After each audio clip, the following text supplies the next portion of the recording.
Assalamualaikum warahmatullahi wabarakatuh. Kali ini kita akan membahas tentang bagaimana cara membuat sequence diagram. Jadi sequence diagram ini merupakan salah satu bagian daripada Unified Modeling Language atau UML, diagram yang terdapat di dalam UML ya. Jadi sekarang kita coba cari apa sih sequence diagram. Sequence diagram adalah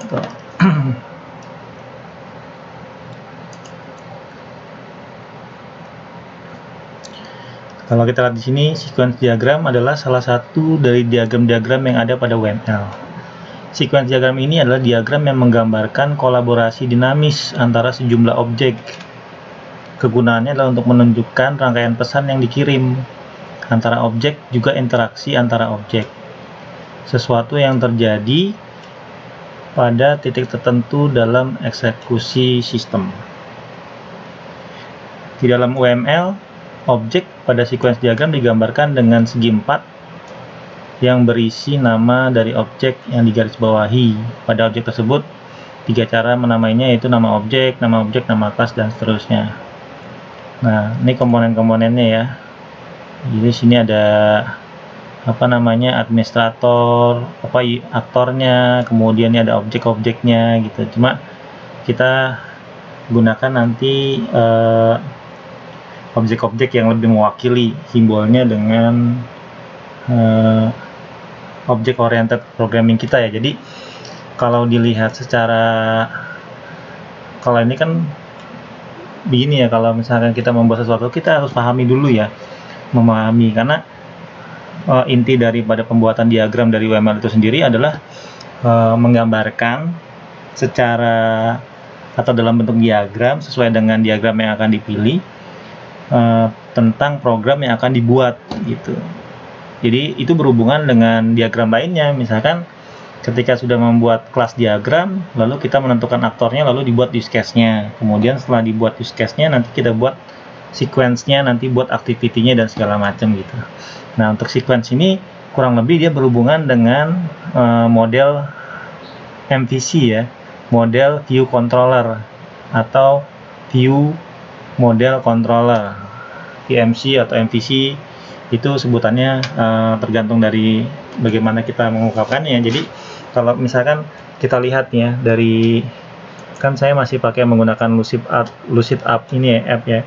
Jadi kalau sequence diagram itu, kalau kita lihat di sini ada namanya option loop atau boundary atau diagram kelasnya ya. Misalnya kalau saya gambarkan gini misalkan, saya tarik ke sini, nah kemudian saya besarkan tuh. Saya bikin panjang nih karena mungkin nanti jadi panjang ya. Terus sini namanya saya ganti nih. Jadi misalkan sequence diagram dosen entry soal gitu. Ini kita gedein.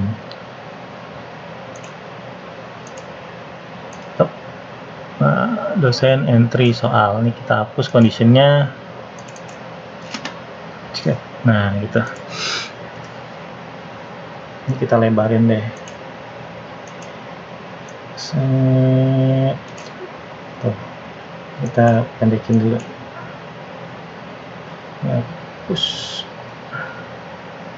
Nah, seperti ini ya.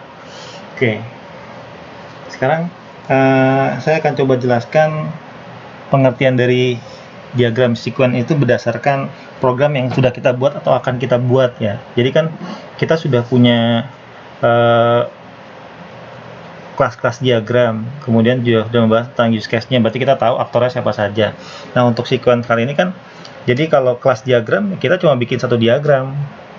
Di situ di dalamnya menggambarkan relasi antar tabel, kemudian hubungannya, kemudian atributnya, beserta tipe datanya sama metode-metodenya kan.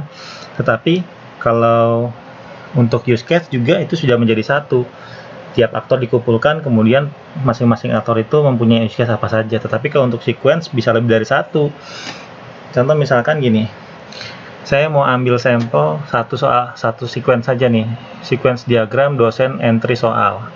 Nah, apa saja yang dilakukan oleh si dosen ketika dia akan melakukan entry soal, gitu. Jadi langsung ke intinya. Jadi dalam keadaan dia sudah login. Nah, ketika si dosen tersebut sudah login, kemudian ada pesan apa di antara aktivitas si dosen itu yang digambarkan melalui sequence diagram. Nah, jadi di situ kalau kita lihat misalkan gini, ini kan aplikasinya ya. Saya login pakai dosen. Saya lihat dulu si dosennya yang kita ambil siapa nih. Grupnya dosen, saya punya usernya. Kita ambil dulu. Ini punya si Tobi Rama nih, Tobi Rama. Kayaknya saya udah nyimpen sini, tuh tobirama@gmail.com. Nah, ini adalah email dosennya. Sekarang kita login. Kita nggak akan bahas tentang bagaimana dia login, tetapi bagaimana cara MVC, pesan yang dilemparkan pada saat sequence diagram dosen ketika ingin membuat entry soal. Nah, jadi kita di sini kan ada bank soal nih. Tuh, ada bank soal. Nah, di sini ada tombol entry soal nih. Nah, posisinya si dosen itu dalam keadaan sini, dan ketika dia klik buat soal nih, ini adalah sequence ini yang kita mau buat, gitu. Sequence untuk membuat atau membuat soal. Tuh, kita klik tuh. Nah, aktornya udah pasti adalah si dosen kan? Berarti kita buat dulu sini aktornya. Nah, ini saya punya simbol-simbol untuk sequence diagram, tapi saya nggak punya gambar aktor nih. Kita ambil aja dari use case. Tuh, masukin sini. Nah, kasih nama dosen. Jadi sequence diagram dosen entry soal. Nih, sequence diagram entry soal. Si dosen, aktornya adalah dosen. Nah, dosen ngapain? Tuh, kita lihat tuh. Balik ke sini. Ketika dosen mau mengentry soal, kita klik buat soal. Tuh. Tapi di sini bisa dipilih nggak ya mata kuliahnya apa? Oh, dia cuma dapat mata kuliah satu. Contohnya di sini dia hanya menggunakan mata kuliah satu ya, atau matematika advance ya. Tuh. Jadi pada saat dia klik buat soal, ada dua parameter yang dikirimin, yaitu mata kuliah sama ID-nya si dosen. Tuh, ketika diklik, tuh lihat tuh, Tobirama Sensei, kemudian matematika advance. Berarti kan ini berhubungan dengan data si dosennya. Ini bisa ngambil dari session ketika dia login, kemudian matematika advance tuh ngambil dari data mata kuliah yang diampu oleh dirinya, oleh si Tobi tadi, gitu. Nah, tuh lihat tuh. Berarti pada saat si dosen mengklik tombol buat soal, tuh, maka muncullah form buat soal. Form buat soal ini adalah view-nya. View. Nah, kita lihat di sini pengertian dari MVC. MVC. Apa itu MVC? Kita ambil dari Wikipedia deh. Tuh, MVC. M-nya adalah model. Ini adalah mewakili struktur data. Gampangnya ini adalah database ya. Jadi kalau kalian udah belajar kode igniter, I atau Laravel, framework yang PHP yang sudah berorientasikan objek, model itu adalah tempat untuk menyimpan query-query. Jadi ibaratnya gini, ketika sebuah sistem dijalankan, kan yang ditampilkan, yang dilihat oleh si user itu adalah halaman view-nya kan, yang kita lihat di browser, di web itu halaman view-nya. Misalkan kita klik tombol sesuatu, misalkan ini saya mengklik tombol buat soal. Nah, muncul halaman ini kan. Halaman ini adalah view-nya. Nah, tetapi view ini bisa muncul karena ada permintaan. Tuh, controller, soal, function add. Nah, jadi dia bisa muncul karena ada permintaan dari controller untuk menampilkan data form buat soal. Nah, ketika menampilkan form buat soal, dia akan mencari dulu ke database. Cari ke database data dosen yang sesuai dengan loginnya, atau session login, kemudian data mata kuliah yang diampu oleh si dosennya. Pakai query, misalkan select all from dosen, where ID dosen sama dengan ID-nya dia waktu login, kemudian select all for matkul, mata kuliah, where ID matkul sama dengan ID matkul si dosen yang login, kayak gitu. Nanti setelah ketemu, balikin lagi ke controller, baru tampilin di view, hasilnya jadi kayak gini gitu. Jadi sequence diagram itu akan selalu berhubungan dengan MVC, model view sama controller. Tapi kalau diurut-urutkannya, jadi si dosen klik dulu, muncul halaman ini, halaman view-nya. Ini halaman ini muncul buat soal. Ini namanya form buat soal. Nah, sekarang kita bikin form buat soalnya nih. Form itu diwakili oleh ini. Nih, boundary. Ini kita klik di sini. Ambil tengahnya. Sini kasih nama. Form buat soal. Tuh. Ya kan? Form buat soal kan? Si dosen mengklik tombol, saya ulang, si dosen mengklik tombol bank soal, kemudian klik tombol buat soal. Nah, kita perhatikan di sini. Buat soal ini, form ini adalah controller soal, function add. Nah, kalau saya buka nih, aplikasinya saya buka, controller namanya soal. Tuh. Kemudian functionnya adalah add ini. Dia akan menjalankan ini. Controller. Nah, tapi di sini itu dia ada validasi user tuh. Jadi yang tampil adalah user yang login tuh. In out user ini berarti yang ngambil dari session atau authentication. Jadi yang login gitu. Jadi siapapun yang login nih, saya logout. Kemudian saya login pakai Tobi tadi. Tuh. Nah, dapat kan namanya Tobi Rama kan? Kemudian bank soal. Nah, di sini udah tercantum sessionnya, session si Tobi Rama, si usernya. Kemudian mata kuliahnya ini diambil dari tabel mata kuliah dosen si yang diampunya gitu. Pas diklik, nah dia ada pengiriman dua ini, nama dosen sama mata kuliah yang diampu gitu. Nah, kalau sudah berarti apa? Berarti di sini kita tambahin dulu nih aktivitasnya nih. Tuh, kita panjangin sampai bawah deh. Ntar kalau kurang kita tambahin lagi. Nah, ini bikin apa namanya, garis lainnya, tapi jadinya putus tuh. Nah, kayak gitu. Nah, di sini juga bikin. Nah, kita samain tuh posisinya tuh. Ini jangan panjang-panjang, segini aja. Ini adalah namanya activationnya. Jadi waktu aktifnya ketika sini ada penjelasannya nggak ya? Contoh sequence diagram, simbol-simbolnya di sini juga ada deh, ini di web saya. Nah, tuh, ini adalah focus of control and lifeline nih. Lifeline itu kayak garis hidup ya, menggambarkan tempat mulai dan berakhirnya sebuah message. Garis hidup. Nah, ini ada message yang dikiriminnya nih tuh. Nah, sekarang kita kirimin message-nya. Message-nya apa sih yang dikirim nih? Kita gambarkan di sini. Berarti ini kita tarik garis ke sini. Ujungnya dikasih gambar panah. Tuh. Message-nya adalah add. Tuh. Ini ngambil dari sini ya, add-nya tuh ya, message-nya tuh ya. Tuh. Tuh ada add. Ini saya copy juga nggak apa-apa. Copy, taruh di sini. Tuh, add. Tuh. Nah, untuk pembuatan soal ini dia butuh validasi. Berarti ada controller dulu nih sini. Ini adalah simbol controller. Nah, di sini kasih nama nih. Ini kan ada validasi, dia hanya bisa diakses oleh usernya terus sama mata kuliahnya kan, gitu. To get matkul, kemudian get matkul dosen, ini ngambil dari usernya. Ini juga dia ada ngambil tuh,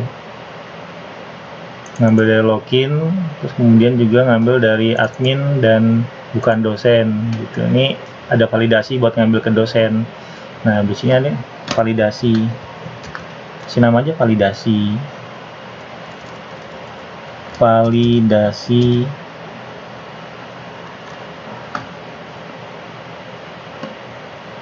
soal, misalkan gitu. Terus kemudian di sini bikin lagi nih, samain saja. Nah, ini geser lagi dikit, nggak sampai sini.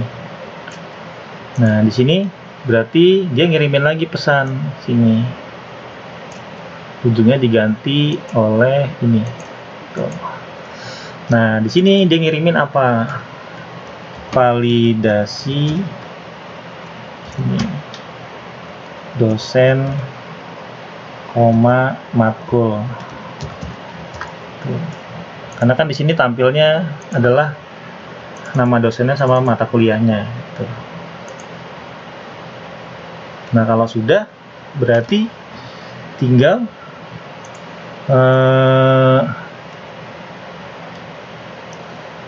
kita masukin tabel-tabelnya. Tuh. Nah, untuk pembuatan soal ini berarti dia ngambil data dari tabel dosen sama tabel mata kuliah, kemudian tabel soal. Tuh, kalau kita lihat di sini kan ada tabel sini ada tabel dosen, kemudian tabel mata kuliah, kemudian tabel soal. Tuh, 3 tabel ini aja, berarti masukkan sini tabel dosen. Tabel tuh pakainya ini simbol entity namanya. Ini tabel dosen. Nah, file berarti file dosen. Kemudian tambahkan lagi file matkul. Namanya sesuaikan ya, tuh, dosen, matkul sama TB soal. Kemudian terakhir nih ratakan. Kemudian terakhir ini kurang ke bawah ya.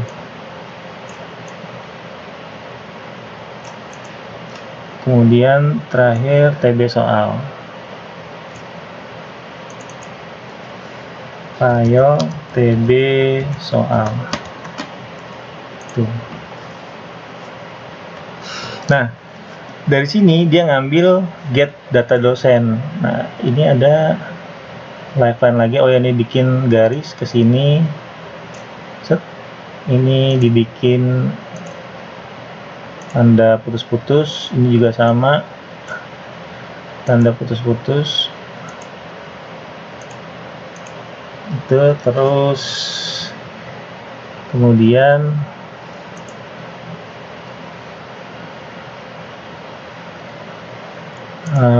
ini agak turun ke bawah, nggak apa-apa. Ini berarti ke sini.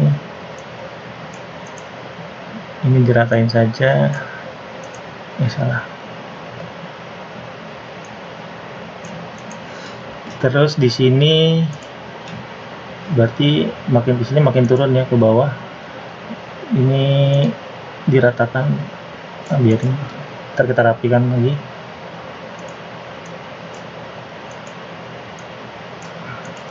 Lalu bikin lagi garis lagi di sini file dosen.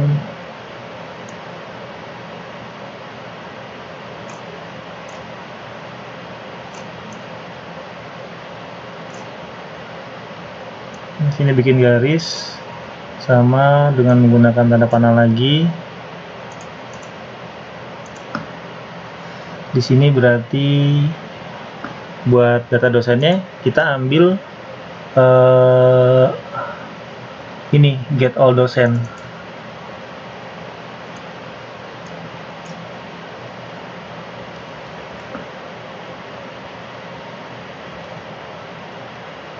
Ini masukin, kemudian di sini tambahin lagi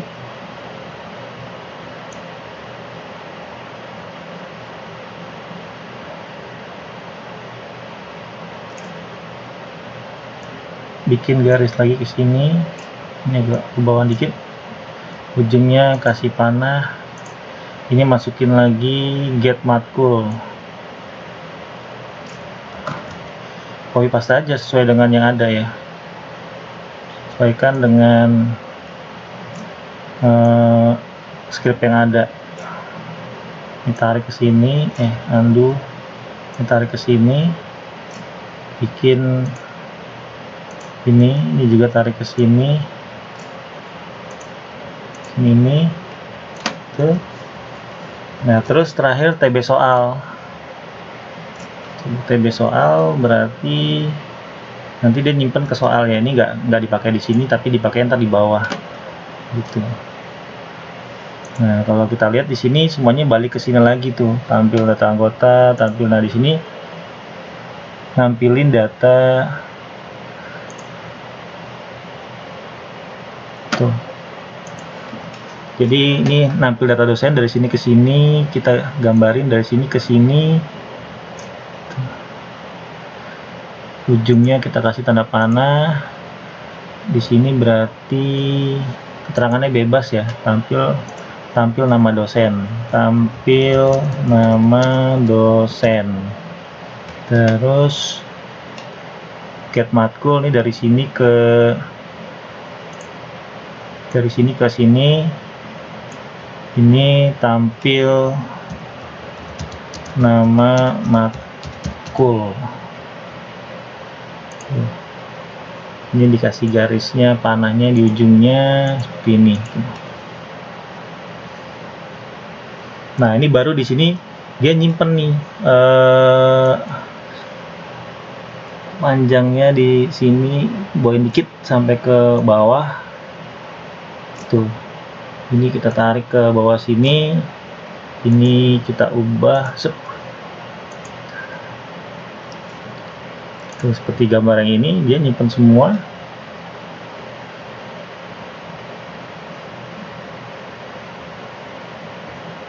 Ini ada garis lagi, berarti ini juga tampilin di sini.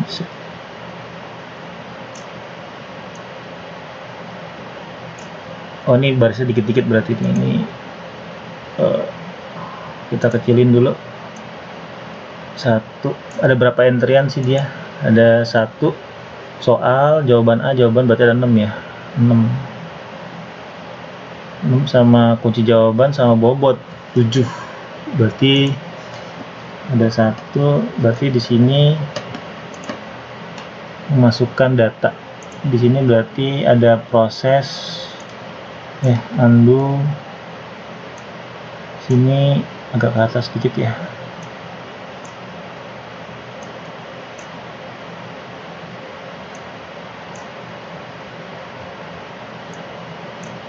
Ini kurangin ke bawah dikit. Dah, ini kasih ujungnya tanda panah.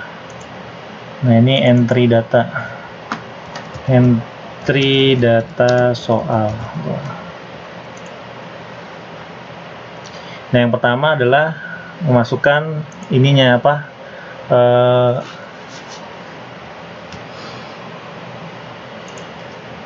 sini, dari sini ke sini kita masukin. Nah ini tarik ke bawah dikit, salah, undo.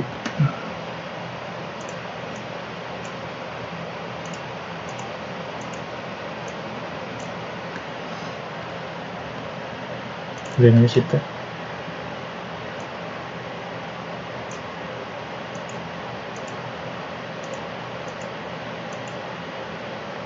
Kita hapus dulu, ini agak turun ke bawah deh.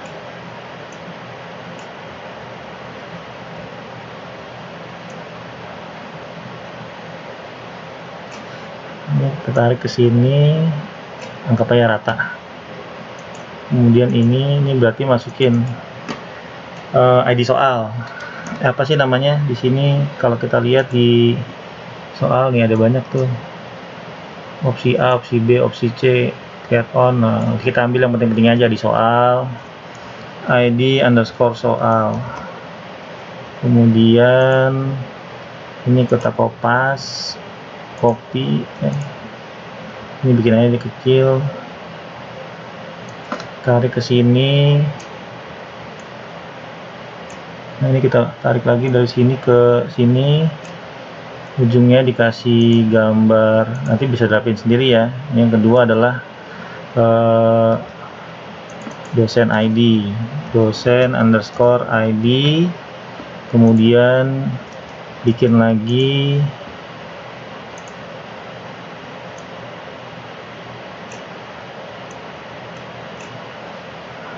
apalagi di sini, matkul ID.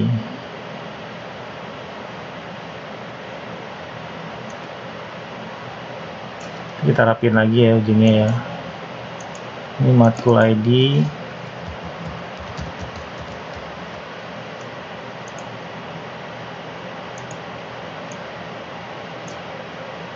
kemudian bikin lagi sini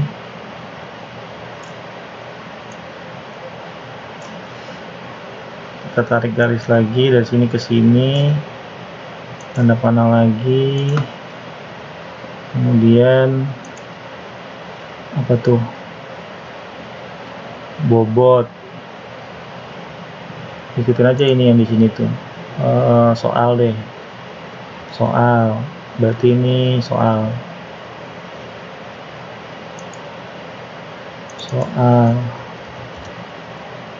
lanjut ke bawahnya lagi. Nah, ini anggap aja nih udah selesai semua ya, nanti bisa yang penting tahu caranya ya. Terus ini yang penting itu tahu caranya. Ini berarti sudah A, B dan jawaban, nanti dilengkapi semua tuh. Ini tinggal dikecilin, disesuaikan. Hop. Ini juga disesuaikan, ini juga disesuaikan, ini juga disesuaikan gitu. Nah, ini adalah diagram sequence daripada dosen entry soal tuh, dosen entry soal. Jadi yang kita gambarkan nanti banyak, bukan cuma satu sequence diagram saja. Misalkan nanti bikin lagi sequence diagram ujian tuh, ujian baru. Jadi nanti ada lagi sequence diagram dosen entry jadwal ujian. Nanti ada lagi sequence diagram misalkan dosen lihat hasil ujian. Terus nanti ada lagi misalkan kalau saya login pakai admin, ada lagi admin entry master jurusan tuh, tambah master jurusan. Nah, itu apa namanya, sequence-nya nanti bisa jadi banyak gitu. Kalau emang mau lengkap lengkap semua ya, semua sequence-nya dibuat gitu, yang berhubungan dengan inti dari sistemnya gitu. Kalau misal inti sistemnya tentang apa, ujian, berarti entry soal, entry entry ujian, terus siswa ikut ujian, siswa lihat hasil ujian, kayak gitu. Nah, kalau sudah nih tinggal di blok, Ctrl A, kemudian di copy, kemudian taruh di Microsoft Word tuh. Jadi sequence diagram dosen entry soal seperti ini. Jadi tentukan siapa aktornya, lalu kasih nama sequence-nya apa, kemudian tentukan view-nya, ini view, kemudian ini controllernya, kemudian ini modelnya. Model itu berarti tabel, dan tabel gitu. Kalau di sini kan untuk entry soal kan ada tabel dosen yang mengentrikan, ada tabel mata kuliah, yaitu mata kuliah yang akan dibuatkan soalnya, dan tabel soal yang diinputkan data soalnya, kayak gitu. Nah, baik, sampai di sini dulu materi tentang pembuatan sequence diagram. Mudah-mudahan mudah untuk dipahami dan silakan mencoba. Terima kasih. Assalamualaikum warahmatullahi wabarakatuh.